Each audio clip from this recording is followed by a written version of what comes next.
It's time for Story Time on the Back Porch. I'm Lisa, and these are my furry friends. This is Lily Bell, and this is Lila. Are you girls ready for a story?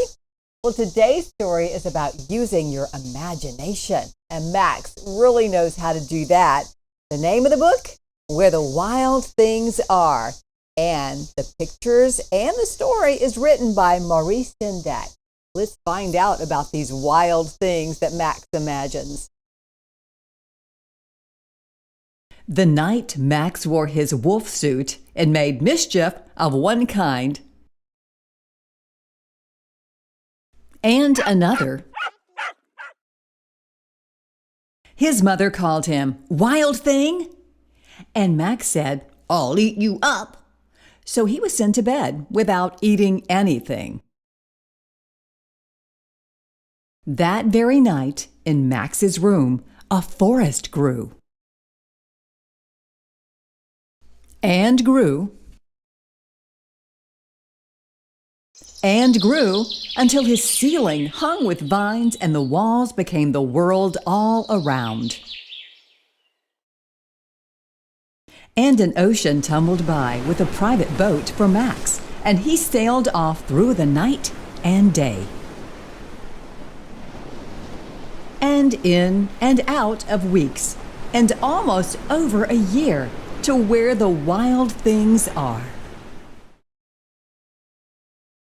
And when he came to the place where the wild things are, they roared their terrible roars, and gnashed their terrible teeth, and rolled their terrible eyes, and showed their terrible claws.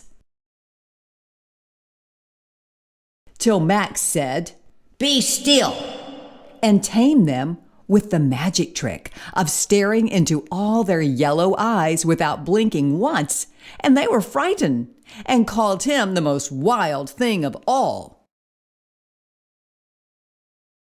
and made him king of all wild things.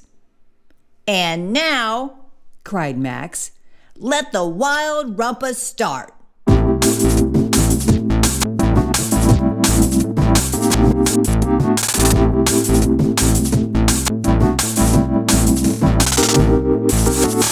"Now stop," Max said, and sent the wild things off to bed without their supper.